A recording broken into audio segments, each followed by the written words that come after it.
तात तुम्हारी मातु वैदेही,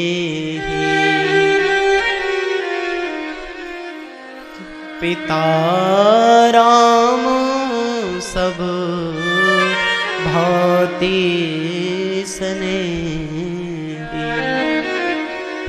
ये सुनकर के लक्ष्मण जी वो थोड़ा आवेश आक्रोश में आ गए। बोले मैया मैं आज तक यही नहीं जान पा रहा कि मेरी माँ कौन है।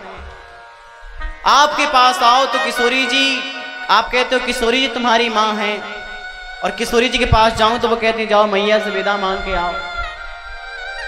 तो माँ ये तो बता दो आज कि मेरी माँ कौन है। मैं तो यही जानता हूं कि मेरी माँ आप हैं, तो आप मुझे आज्ञा दें। लक्ष्मण जी से सुमित्रा जी ने कहा नहीं लक्ष्मण, ये तुम्हारा अपभ्रंश है, भ्रम है, अज्ञान है। वास्तव में तुम्हारी माँ किशोरी जी। बोले कैसे? तो यहाँ पे सुमित्रा जी को उदाहरण देते। बोले बेटा लक्ष्मण, एक व्यक्ति गाय दुहने वाला, ग्वाला गाय दुह रहा था। गाय दुहते दुहते जब वो दुग्ध का पात्र पूर्ण हो गया, वो पात्र में दुग्ध पूरा हो गया, तो उस पात्र को रख दिया और दूसरे पात्र को लेकर के पुनः गोदोहन आरंभ कर दिया। तब तक एक दुग्ध याचक आया, दूध लेने वाला, दूध खरीदने वाला आया। तो उस ग्वाले ने अपने बेटे से कहा कि बेटा ये लोटे का दूध इसको दे दो। तो लक्ष्मण बताओ क्या वो लोटे का दूध है कि गाय का दूध है? वो तो गाय का दूध है। उस दुग्ध के पात्र में कुछ समय तक वो रह गया, रखा रहा, तो लोगों ने कह दिया कि ये लोटे का दूध है, पर वास्तव में दूध किसका है? गाय का। वैसे ही लक्ष्मण विधाता ने तुमको 9 महीने तक मेरी कोख में रख दिया, तुम मेरे कुक्ष में पलते रहे। मैं तुम्हारी अम्बा अंगा नाम वर्धनाद अम्बा जननाद जननी स्मृता, 9 महीने तक तुम मेरी कोख में रहे, मेरे माध्यम से तुम प्रकट क्या हो गए? तो लोगों ने कह दिया कि मैं तुम्हारी माँ हूं। लक्ष्मण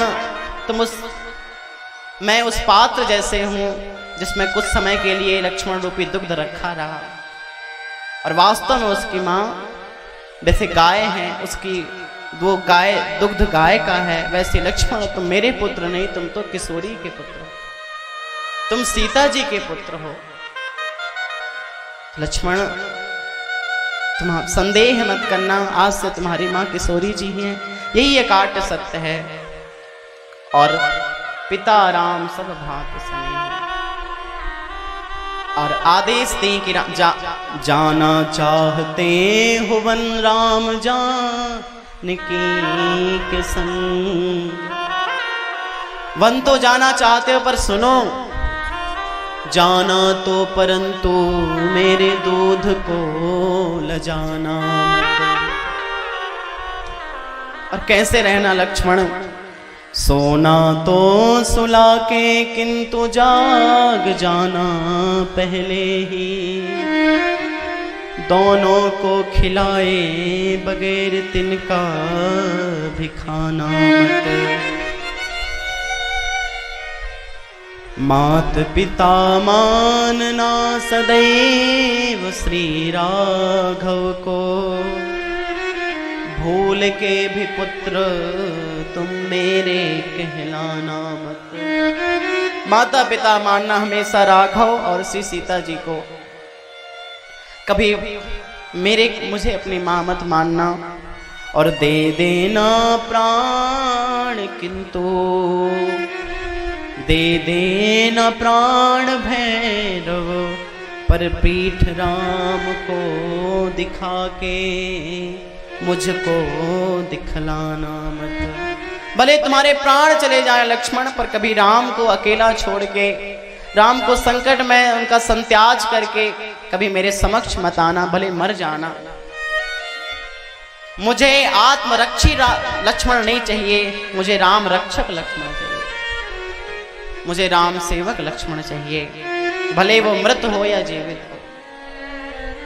और बेटा आज से ये अयोध्या तुम्हारे लिए समाप्त। बल्कि अयोध्या कौन, जहां राम जी के चरण होंगे।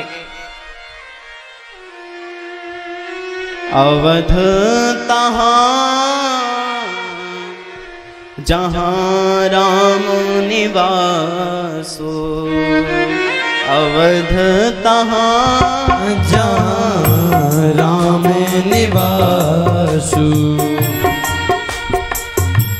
अवध तहां जहां राम निवासो, अवध तहां जहां राम निवासु, तहीं दिवस जहां भानु प्रकाशो, तहीं दिवस जहां भानु प्रकाशु, तहीं दिवस जहां भानु प्रकाशु, अवध तहां जहां राम निवासु,